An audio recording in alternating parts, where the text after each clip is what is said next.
Solomon says that God answered his prayer and sent an angel down with a ring to give him a ring, and that ring gave him power over the spiritual world. And Solomon uses it in what seems to be an attempt to help humanity. He claims that he used the authority of the ring to summon all the principalities of the world, the Nephilim, that are these disembodied spirits going around causing all this illness and different things. And he does several things. He interviews them as to what they hate, what casts them out, and like what angel is over them, that they, if that angel comes, they'll flee. Michael or Raphael or whatever, right? He writes all this stuff down, and this becomes witchcraft. For instance, one of the demons told him, I was in the land of Persia or whatever, but I left because someone was cooking fish. A fish gallbladder burning over an open fire drives me nuts. It's like putrid to me because I'm a water-based demon, and something like we don't smell burning things underwater, and so seeing it in the open air just makes me want to vomit, and so I left. Solomon's like, that's interesting information. I'm going to write that down. So if you want to repel a water demon, burn the gallbladder of a fish over an open fire in the month of June on a full moon or whatever. And that became a spell, which is where witchcraft comes from. Does that make sense? It does. The pentagram they use in their prayer circles is an homage to the Ring of Solomon. Solomon called it a prayer circle. He used to use the names of God, Adonai, and different powerful names of God to keep the demons from getting to him while he's playing these games with them, interviewing them.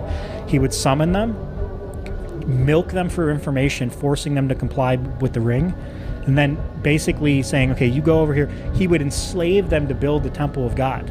That's why they think all these rocks, the pyramids and stuff were built by these types of things. So the Masons come out of this as well. One of the highest ranking demons that Solomon enslaves to be a worker in the temple, he makes him a stone cutter and a mason, which is where the Masonic order seems to come with this demonic.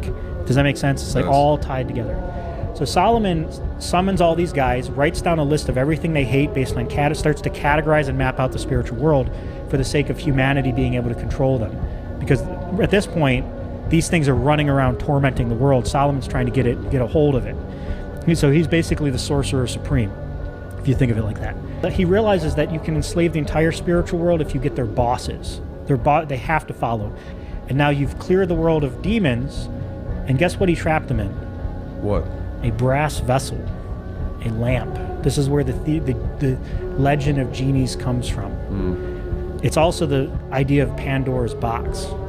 All the evil of the world trapped in one little bitty vessel, right?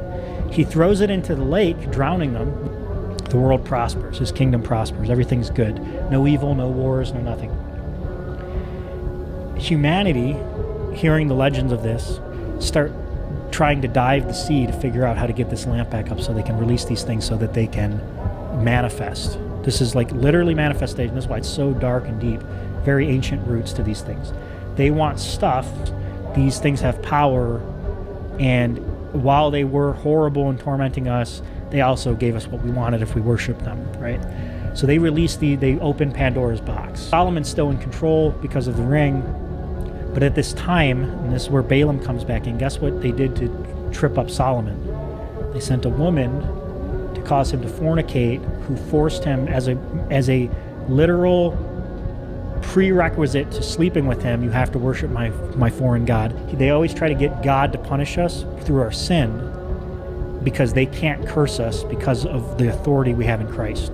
So they release Pandora's box. Solomon's still in control, but now he's being tempted to, if you want to marry the queen, I think it was the Queen of Sheba, you have to worship Moloch. So he sacrifices to Moloch, and he said the second he did it, he said, I immediately felt the Spirit of God depart from me. He said, as I continued to do it, I felt it completely abandon me, and I became the sport of the demons I once controlled. Spent the rest of his life tormented by demons and giving into all these different things. Now that God wasn't protecting him, he became a master of witchcraft to try to force these things to not be able to. He tried to take it into his. It's like, God's abandoned me. They're going to kill me. They're going to ruin my life. I have to figure. And so he comes up with all these spells he wrote. I remember so and so said he hates gallbladders, and so he started, get me 3 gallbladders of this, and he basically became a sorcerer in order to ward off the demonic world, which is now at his doorstep. And this is the birth of witchcraft. Solomon really perfected the art of the modern occult through his desperation to ward off the spiritual world after God abandoned him.